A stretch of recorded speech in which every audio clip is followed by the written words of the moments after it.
Good morning and welcome to KidNuz. I'm Tori. Today is Monday, November 8th, 2021. And we begin with 4 astronauts who've spent 6 months in orbit packing their bags and a few diapers for the long journey home. The flight from the International Space Station back to Earth should take about 8 hours. And because the toilet in the SpaceX capsule is on the fritz, the returning crew will have to respond to nature's call in pull-ups. Astronaut Megan McArthur admits it's not ideal, but says space travel is full of challenges, and they'll manage just fine. If the weather cooperates, separation from the floating lab will take place at 2:05 Eastern this afternoon, with splashdown in the Gulf of Mexico at 10:33 tonight. At the same time, another quartet of astronauts is prepping to take their place in space. Liftoff for them is this Wednesday from Cape Canaveral in Florida.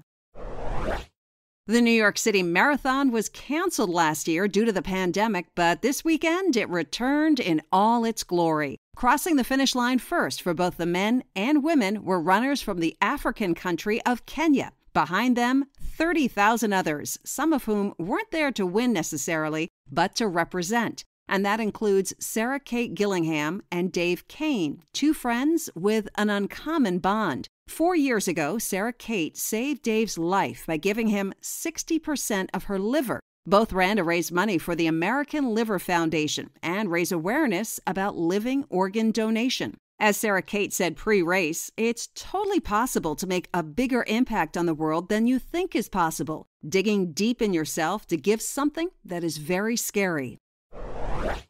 It's a big day for international travel. Today is reopening day for the U.S. The first day flyers from around the globe can pop in for a visit. It won't be easy, though. There are a bunch of new rules for entry, including proof of vaccination or a negative COVID test, and lots of forms to fill out and verify. The travel industry is a warning for anyone listening. Expect long lines at airports and borders. Even the CEO of Delta is throwing up a flag. His airline has seen a 450% increase in bookings in the week since the reopening was announced. And as he told a recent conference, it's going to be a bit sloppy at first, I can assure you.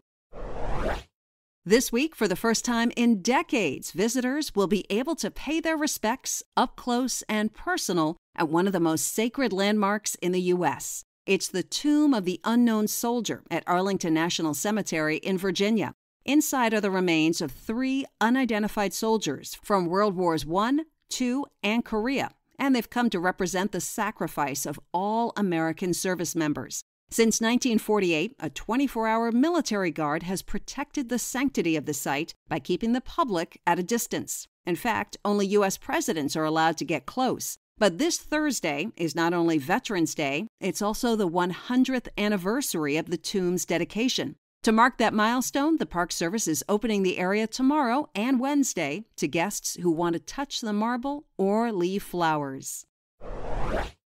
In other KidNuz notes, a story sure to strike fear in the hearts of journalists everywhere. The Pulitzer Prize-winning Miami Herald newspaper now has a robot for a reporter. For now, its only beat is real estate, writing up to 4 short stories a day about local property sales using artificial intelligence software. The Herald calls it an experiment. NFL history was made yesterday when linebacker Josh Allen of the Jaguars sacked quarterback Josh Allen of the Bills. According to NFL research, it's the first time a player has taken down a quarterback of the same name since the NFL started counting sacks. And the votes are in for the National Toy Hall of Fame, and this year's honors go to American Girl dolls, the board game Risk, and the beach lover's favorite, Sand. The 3 inductees beat out 12 other tried-and-true candidates like Battleship, Billiards, and Cabbage Patch Kids. That's it for KidNuz. Now, our KidNuz quiz. What do the 4 returning astronauts have to wear on today's scheduled return from the space station?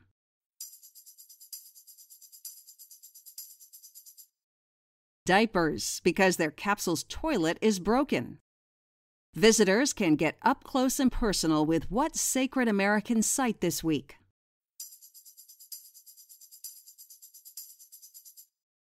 The Tomb of the Unknown Soldier. What did one New York City Marathon runner donate to another?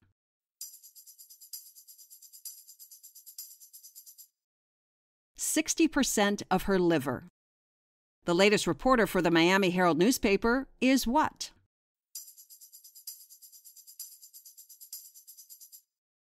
A robot.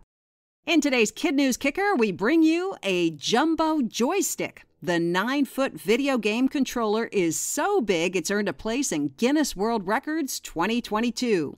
Dartmouth College professor Mary Flanagan designed the working pop culture sculpture back in 2006 as a way to celebrate her maniacal Atari gaming days. Scaled up 14 times from the original, Mary's monster joystick resembles a large punching bag and takes 2 to muscle around the cursor and press the big red button. The record-setting controller has been displayed and played in the U.S., United Kingdom, Spain, and Germany. Before we go, we want to say a big happy birthday to our ultra-talented creative director, Jennifer Anderson, and also give a shout-out to our terrific teachers, starting with Mrs. Lavolsi at PJ Hill in Trenton, New Jersey, Miss Harris at Academy ABA in Cartersville, Georgia, Ms. Guthrie at Phineas Bates in Boston, Massachusetts, Mrs. Turner at Dunham Elementary in Tucson, Arizona, and Mrs. Hughes at Beryl Springs in Palmdale, California. Thanks for listening. Please check out our Kid News store with cool swag like sweatshirts, backpacks, and water bottles. And we'll see you back here for more Kid News tomorrow morning.